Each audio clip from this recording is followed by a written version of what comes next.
So hi everyone, again welcome back to our channel. ఈ వీడియోలో మనం 10తో పదిలమైన కొలువు అనే ఒక న్యూస్ ఆర్టికల్ మీద కొన్ని జాబ్స్ అయితే వచ్చాయి. అంటే మీకు 10th క్లాస్ అయిపోయి ఉంటే సరిపోతుంది, so that you can get jobs. So let's see what are this jobs. ఈ జాబ్స్ ఏంటో చూద్దాం. ఎంటీఎస్ ఇక్కడ స్టార్టింగ్ నుంచి నేను మామూలుగా ఎక్కడి నుంచి అయినా వీడియో స్టార్ట్ చేస్తే ఇదిగోండి ఇక్కడ మీకు స్క్రీన్ పైన కనిపిస్తుంది కదా, ఇలా పాయింట్ వచ్చేలా చేస్తాను. సో దట్ మీరు ఫోకస్ ఆ ఏరియాలో చేయండి. ఓకే, ఎంటీఎస్ హవాల్దార్ పోస్టులకు, ఇదిగోండి ఇక్కడ నుంచి చదువుతున్నాను చూడండి. ఎంటీఎస్ హవాల్దార్ పోస్టులకు ఎస్ఎస్సి నోటిఫికేషన్ మొత్తం 8,326 పోస్టుల భర్తీకి ఎంపిక ప్రక్రియ. పే లెవెల్ 1తో ప్రారంభ వేతన శ్రేణి. సో పే లెవెల్ 1 ఉంటుందంట. సో కంప్లీట్ డీటెయిల్స్ అయితే చూద్దాం. 10వ తరగతి మొదలు ప్రొఫెషనల్ డిగ్రీ ఉత్తీర్ణుల వరకు ప్రభుత్వ ఉద్యోగంలో ప్రతి ఒక్కరి స్వప్నం. అందులోనూ కేంద్ర ప్రభుత్వ కొలువుల పట్ల క్రేజ్ మాటల్లో చెప్పలేనిది. 10వ తరగతి అర్హతతోనే వివిధ పోస్టుల భర్తీకి స్టాఫ్ సెలక్షన్ కమిషన్, దీన్ని ఎస్ఎస్సి అని అంటాం మనం, తాజాగా నోటిఫికేషన్ విడుదల చేసింది.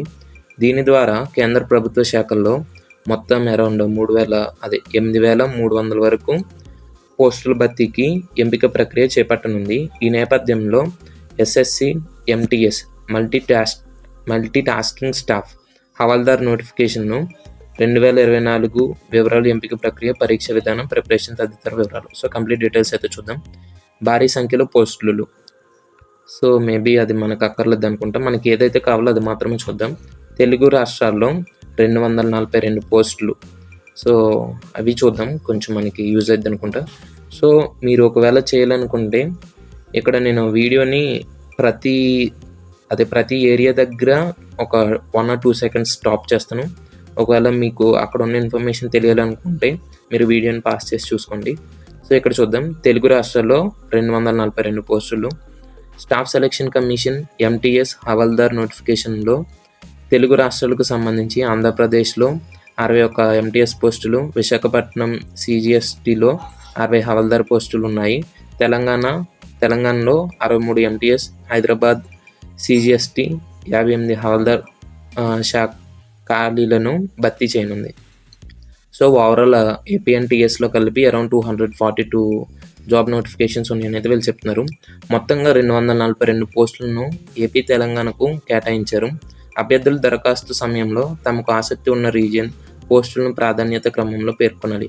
అంటే మీ order of preference according to మీరు ఇంట్రెస్ట్ ఉన్న జాబ్కి అయితే ఇవ్వండి. సో దీనికి సంబంధించి కంప్లీట్ డీటెయిల్స్ తెలియాలంటే కొంచెం రీసెర్చ్ అయితే చేయండి. SSC 10th class job opportunities అని. సో దట్ యూట్యూబ్లో చాలా వీడియోస్ ఉంటాయి. సో కొన్ని వీడియోస్ చూస్తే మీకు ఆటోమేటిక్గా బ్రీఫ్ ఐడియా అనేది వస్తుంది. సో ఓకే, నెక్స్ట్ ఇక్కడ ఏమైనా అర్హతలు. సో మనకి ఎలిజిబిలిటీ ఏంటి చూద్దాం. 2024 ఆగస్టు 1 నాటికి 10వ తరగతి ఉత్తీర్ణత సాధించాలి. వయసు ఎంటీఎస్ పోస్టులకు 18 నుంచి 25 ఏళ్ళు, హవాల్దార్ పోస్టులకు, అదేవిధంగా పలు శాఖల్లోని ఎంటీఎస్ పోస్టులకు so on an average 18 to 25 years of age అయితే ఉండాలి. సో ఇక్కడ చూడండి. నెక్స్ట్ ఎస్సీ ఎస్టీ అభ్యర్థులకు 5 ఏళ్ళు, ఓబీసీ అభ్యర్థులకు 3 ఏళ్ళు, పీడబ్ల్యూబీడీ అభ్యర్థులకు 10 ఏళ్ళు చొప్పున గరిష్ట వయో అంటే ఏజ్ రిలాక్సేషన్ అంటారు దీన్ని. సో ఏజ్ రిలాక్సేషన్ ఉంది. ఇక్కడ చూడండి 3 దశల్లో ఎంపిక ప్రక్రియ. So what are those 3 stages అనేది మనం చూద్దాం. ఎస్ఎస్సి ఎంటీఎస్ హవాల్దార్ పోస్టుల ఎంపిక ప్రక్రియలో భాగంగా 3 దశల్లో అభ్యర్థుల ప్రతిభను పరిశీలిస్తారు. అవి రాత పరీక్ష, అంటే ఒక రిటన్ ఎగ్జామ్ ఉంటుంది. ఫిజికల్ ఎఫిషియన్సీ టెస్ట్, అంటే మన ఫిజికల్గా ఎంత మన మెంటల్ ఎబిలిటీ ఉందని. తర్వాత ఫిజికల్ స్టాండర్డ్ టెస్ట్. ఎంటీఎస్ పోస్టులకు కేవలం రాత పరీక్ష ఉంటుంది. హవాల్దార్ పోస్టులకు మాత్రం ఫిజికల్ టెస్ట్లు నిర్వహిస్తారు. సో అర్థమైంది కదా. నెక్స్ట్ చూద్దాం. 2 సెషన్స్లో రాత పరీక్ష. సో మీ ఎగ్జామ్స్ అనేది ఒక రిటర్న్ ఎగ్జామ్ అనేది 2 stagesలో ఉంటుంది. ఆ 2 stages ఏంటో చూద్దాం. ఎంపిక ప్రక్రియ తొలి దశలో నిర్వహించే రాత పరీక్ష 2 సెషన్లుగా 270 మార్కులకు ఉంటుంది. సెషన్ 1లో numerical ability and mathematical ability 20 ప్రశ్నలు 60 మార్కులు, reasoning ability and problem solving 20 ప్రశ్నలు అండ్ 60 మార్కులు. అదేవిధంగా సెషన్ 2లో ఇక్కడ చూడండి. ఓకే, సెషన్ 2లో ఇక్కడ బ్లింక్ అవుతుంది కదా. ఓకే, జనరల్ అవేర్నెస్ 25 ప్రశ్నలు 75 మార్కులకు, ఇంగ్లీష్ లాంగ్వేజ్ 25 ప్రశ్నలు 75 మార్కులు. సో మనం రీసెంట్గా కొన్ని నోటిఫికేషన్స్ చూసాం. వాటిలో కూడా మెయిన్ ఫోకస్ చేసేది ఏ గవర్నమెంట్ జాబ్ అయినా జనరల్ అవేర్నెస్ అండ్ వాటితో పాటు కొంత రీజనింగ్ ఎబిలిటీ స్కిల్స్. మీరు చాలా నెంబర్ ఆఫ్ వీడియోస్ ఉంటాయి. ఒకవేళ మీరు టైం వేస్ట్ చేసుకుంటూ ఉంటే మీరు యూట్యూబ్లో సెర్చ్ చేయండి. సో మీకు తెలిసి ఉంటుంది మ్యాక్సిమం. సో ఒకవేళ ఎవరైనా తెలియని వాళ్ళు ఈ వీడియో చూస్తే, సో మనకి లైఫ్లో ఒక మంచి సాటిస్ఫైడ్ గవర్నమెంట్ జాబ్ రావాలంటే ఏమేమి స్కిల్స్ ఉండాలి అన్న విషయం కొంచెం మనం ఫిల్టర్ చేసుకుంటూ వస్తే, మెయిన్లీ మనకి general awareness, reasoning and aptitude and English, ఈ 3 అయితే మ్యాక్సిమం వచ్చి ఉండాలి. సో దట్ ఏ గవర్నమెంట్ జాబ్లో చూసుకున్న మ్యాక్సిమం ఈ 3 అయితే మన ఇండియాలో కవర్ చేస్తున్నారు. నెక్స్ట్, ఆబ్జెక్టివ్ విధానంలో బహుళైచ్ఛిక ప్రశ్నలు అడుగుతారు. ఓకే, నెక్స్ట్ చూద్దాం. ఇక్కడ పీఈటీ, పిఎస్టీ అని ఉంది కదా. రాత పరీక్షలో చూపిన ప్రతిభ ఆధారంగా హవాల్దార్ పోస్టుల అభ్యర్థులకు మలి దశలో ఫిజికల్, అంటే మనం చూసాం కదా ఇందాక హవాల్దార్ పోస్టులకు మనకి ఫిజికల్ టెస్ట్ అనేది కొంచెం ఉంటుందని.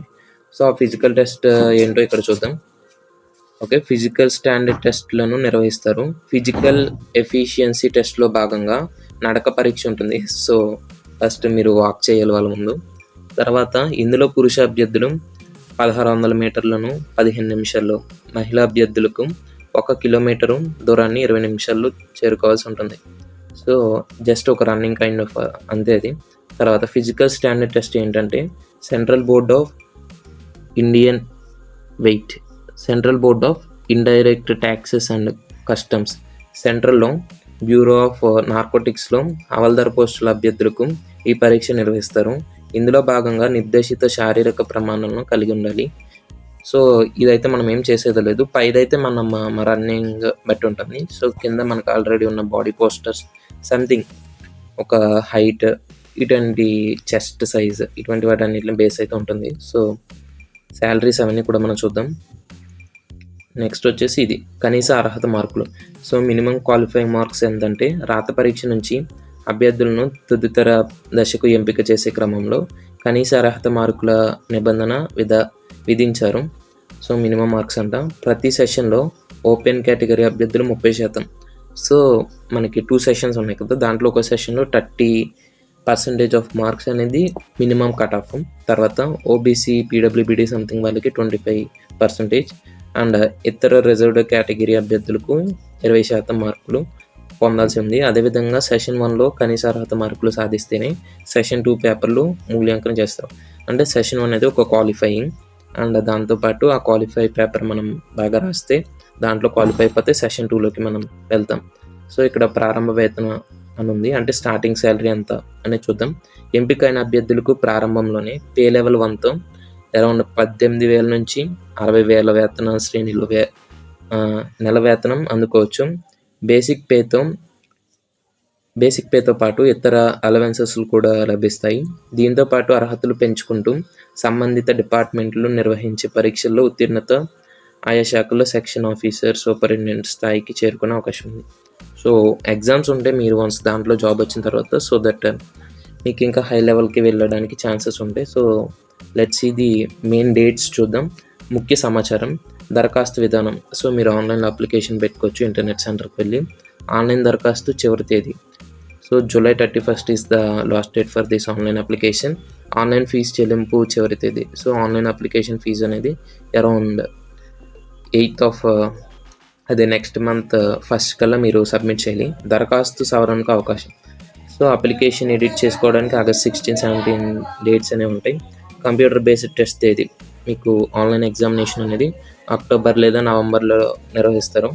అండ్ మీకు కంప్లీట్ డీటెయిల్స్ కావాలంటే ఇక్కడ వెబ్సైట్ ఉంది చూడండి, www.ssc.gov.in. అండ్ ఈ వెబ్సైట్ని మీరు క్రోమ్లో సెర్చ్ చేస్తే మీకు కంప్లీట్ డీటెయిల్స్ వస్తాయి. ఆ వెబ్సైట్లోకి వెళ్ళండి.